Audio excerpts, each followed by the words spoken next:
ఎక్కడికి వెళ్ళాలి sir? Post office. Hello, చెప్పు సుభా. ఎక్కడున్నావు నువ్వు? లీవ్ పెట్టొస్తానని పొద్దున్ననంగా వెళ్ళావు. 9 o'clock ప్రొఫెసర్ మీట్ అవ్వాలి. ఇప్పుడు 9:10. అక్కడికే బస్సులో వస్తున్నా.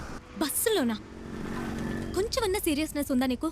నువ్వు చెప్పావని నేను ఇక్కడ వెయిట్ చేస్తున్నాను. సరే, ప్రొఫెసర్ని ఎలా మీట్ అవుదాం మనం? డాంగ్లీ ఆయనతోనే ఉంటాడే. ఆ ప్రొఫెసర్ నెంబర్ ఉంది కదా, దాని SMS పంపు.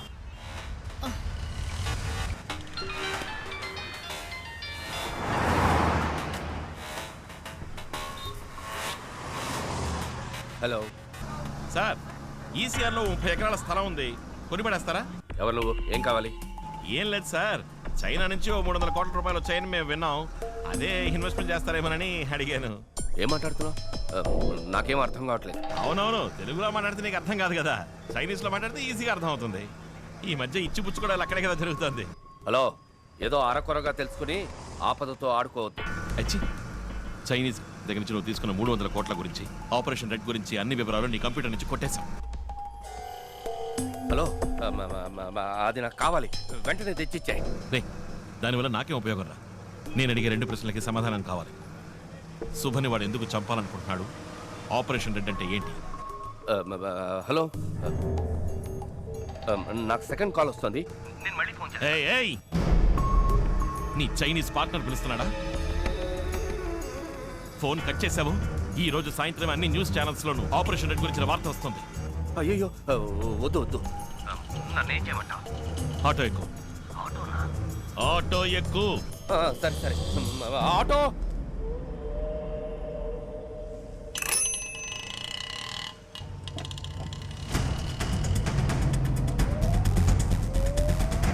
ఎక్కేవా? ఎక్కడికి రావాలి? ప్యారిస్ కార్నర్ వెళ్ళమను. పారిస్ కార్నర్కి వెళ్ళవయ్యా.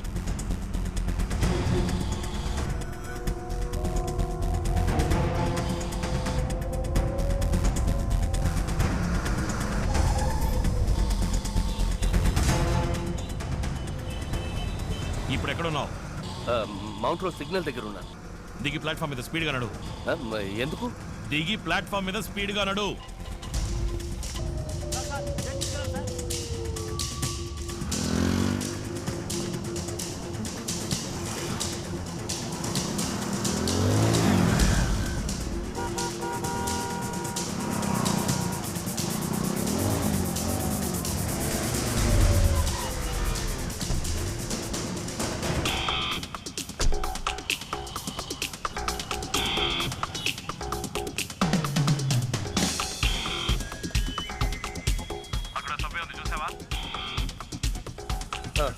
సభ్యులకు దిగు.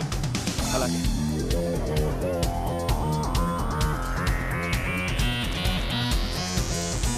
దిగావా? శాంతి థియేటర్ వైపు రా.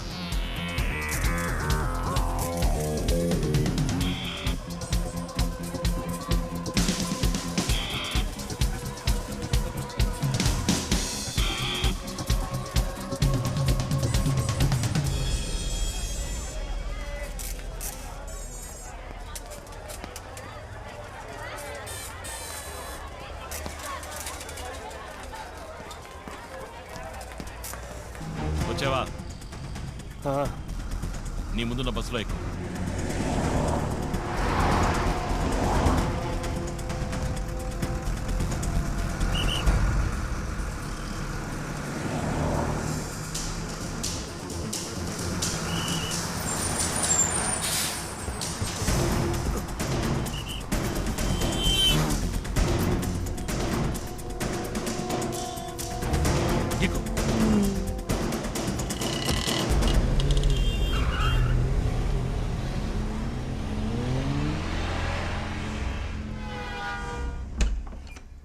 ఏంటి విషయం?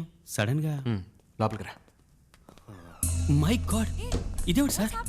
సార్, ఎవరు సార్ మిమ్మల్ని కొట్టింది? నేనే. Hey, what's this? How can you raise your hand and professor? వీడేం చేశాడు తెలుసా? చైనా దగ్గర 300 కోట్లు డబ్బు తీసుకున్నాడు. ఆపరేషన్ రెడ్ అని ఏదో చేయబోతున్నారట. రైట్, చెప్పరా? ఆపరేషన్ రెడ్ అనేది చైనా ఇండియా మీద చేయబోయే బయోవార్. బయోవార్ అంటే? పూర్వం దేశానికి యుద్ధం వస్తే కత్తులతో పోరాడేవారు. కొంతకాలం తర్వాత తుపాకులతో యుద్ధం చేశారు. ఆ తర్వాత వాళ్ళ దేశాల్లో ఉంటూనే క్షిపణులు అణుబాంబులతో యుద్ధం చేశారు. కానీ ఈ బయోవార్కి తుపాకులు అక్కర్లేదు, రాకెట్లు అక్కర్లేదు. It's a virus. 6th సెంచరీలో హాన్సీ అనే వైరస్ సోకి చైనాలో లక్షలాది మంది చనిపోయారు. అదే వైరస్ని మళ్ళీ తయారు చేసి ఇండియాలో వ్యాపింపచేయడానికి డాంగ్లీ అనే స్పెషలిస్ట్ని పంపించారు. వాడు ఆ వైరస్ని ఒక వీధి కుక్కకి ఇంజెక్ట్ చేశాడు. అలా ఇంజెక్ట్ చేయబడిన ఆ కుక్క 24 గంటల్లో వైరస్ ప్రభావంతో పూర్తిగా వ్యాధికి గురవుతుంది.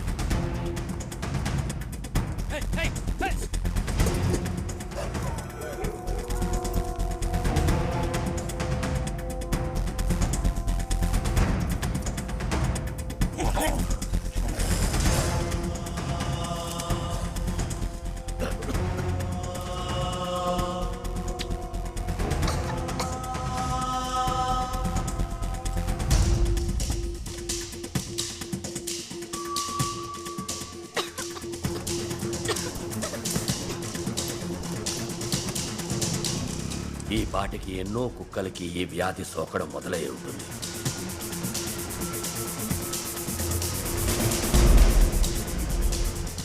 కుక్కల నుంచి మనుషులకి అతివేగంగా సోకుతుంది.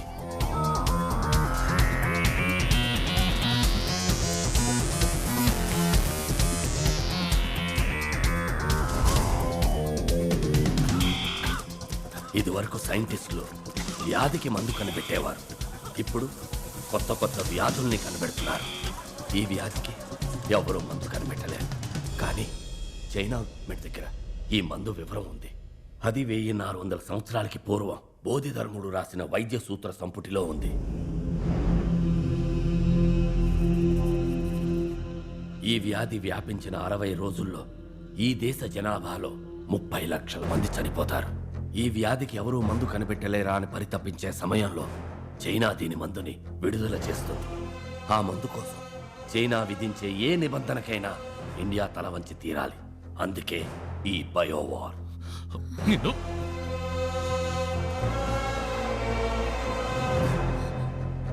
మరి మరి శుభన్ ఎందుకు వెంటాడుతున్నాడు?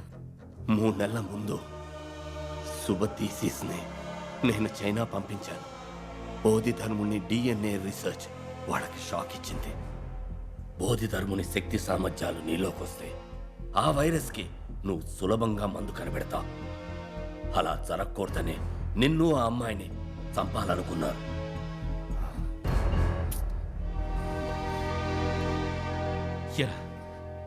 ఏం కావాలరా మీకు?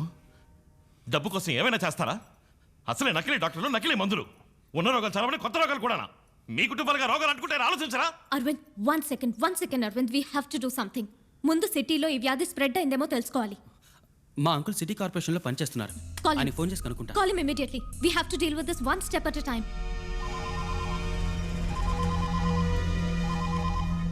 ఏంటి Ashwin?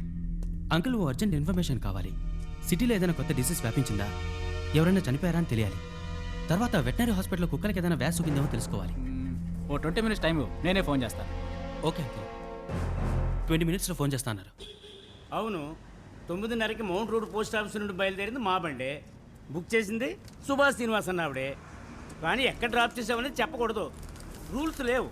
No rules, no details. Give me the address. Fast track, can I help you? 19th Avenue, Saumitri apartments, Ashok Nagar. 10 నిమిషాల్లో బండి వస్తుంది మేడం అక్కడికి. ఏంటే నువ్వు పోలేదా ఇంకా? I said I need the address. What is your name? Dong Li. Dongli అన్నంత మాత్రాన పేరు చెప్పు.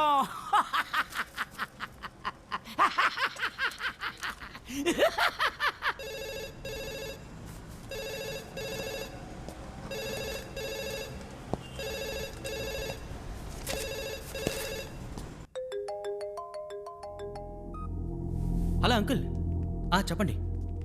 అశ్విన్, నువ్వు అడిగింది కరెక్టే. మాతా హాస్పిటల్లో నిన్న మధ్యాహ్నం 6 అడ్మిట్ అయ్యారు.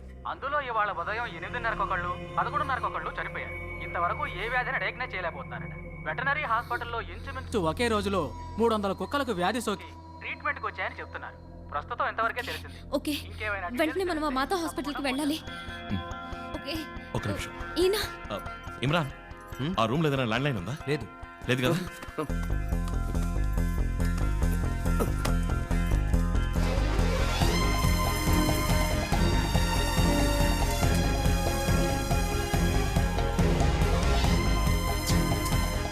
స్టెప్స్ దిగండి. ఓకే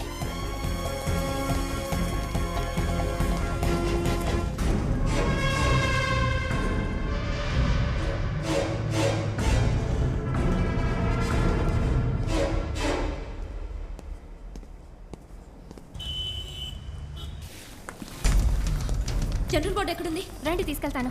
పైనేనా? అవును. ఓకే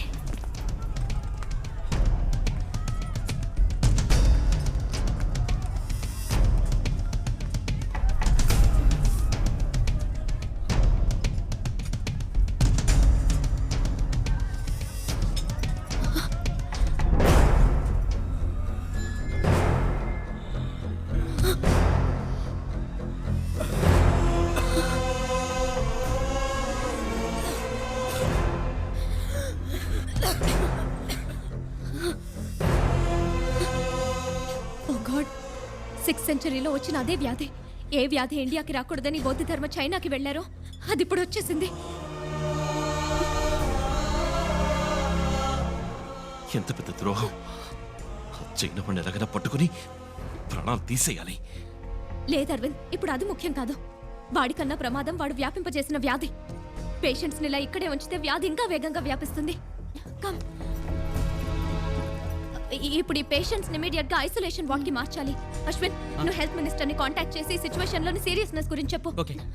ఇమ్రాన్, నువ్వు పేషెంట్స్ తాలూకు మెడికల్ రిపోర్ట్స్ కలెక్ట్ చేసి WHO కి మెయిల్ పంపు. నిషా, మాలతి, ఈ డిసీజ్ గురించి ఫుల్ డీటెయిల్స్ టెలిగ్రామ్ ద్వారా, మెయిల్ ద్వారా తెలియపరచండి. ముఖ్యంగా మీరిద్దరు న్యూస్ ఛానల్స్ ని కాంటాక్ట్ చేసి ప్రజలకి దీని గురించి అవగాహన కలిగించండి. అరవింద్, నేను వెళ్ళి హాస్పిటల్ డీన్ ని మీట్ అవుతాను. నువ్వు చీఫ్ డాక్టర్ ఎక్కడున్నారో చూసిరా. Okay, let's go.